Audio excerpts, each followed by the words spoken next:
سلام عليكم، من أين تتصلون؟ السلام عليكم ورحمة الله. أهلا ومرحبا، تفضل تفضل. سيدي نعم. والله يا سيدي لا تهمنا الحق. أحسن. الحق كله هو هذا عندك. الله يرضى عليك، الله يرضى عليك، الله يرحمه والديك. الحمد لله. الله يجازيك بخير. الحمد لله. كنا تايهين، كنا تائهين، كناش كنعرفوا هذا السياسة كلكم، ما كنا ندري. أحسن. والله يا سيدي ما كنا ندري هذا الشيء. الله يرحم والديك. الله يحفظك. وإني أشهد أن لا إله إلا الله، وأشهد أن محمدا رسول الله، وأن عليا أمير المؤمنين ولي الله.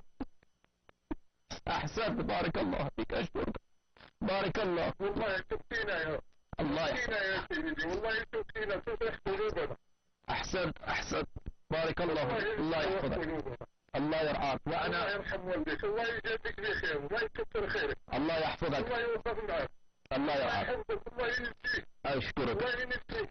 الله يرعاك. أنا أبكي بارك الله فيك، ويجري دموعي شوقا وحبا لك وللمنصفين من أمثالك الذين يسمعون قول نبيهم صلى الله عليه وآله وسلم ويؤمنون به ويصدقونه، وأنهم يعترفون بقول النبي صلى الله عليه وآله وسلم أن أمير المؤمنين عليه الصلاة والسلام هذا الناصر للدين، هذا الذي أفدى بنفسه كرارا ومرارا لرسول الله صلى الله عليه وآله وسلم، هذا الذي كان يجب على المسلمين أن يعرفوا حقه من ذلك الزمان، ولكن كتموا حقه وكتموا قدره وكتموا فضائله وكتموا منازله ومراتبه. هذا أنتم عرفتم وأنتم آمنتم به وأنتم أقررتم به، وهذا أنا شوقا لهذا الأمر وشوقا لأمير المؤمنين عليه الصلاة والسلام أبكي،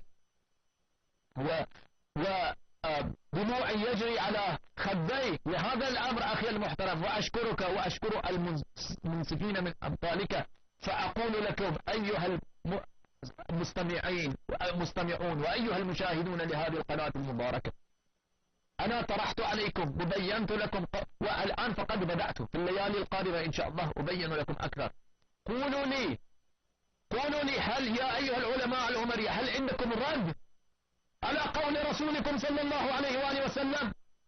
إذا لا رد عندكم فلماذا لا تؤمنون؟ فما هو ذنب الرسول صلى الله عليه وآله وسلم وما هو ذنب أمير المؤمنين عليه الصلاة والسلام لا تؤمنون بهما؟ المسلم من يصدق بالرسول صلى الله عليه وآله وسلم، من لا يطيع الرسول صلى الله عليه وآله وسلم إنه منافق خارج عن الدين، ليس بمسلم إن لم يكن كافرا يجهر بالكفر.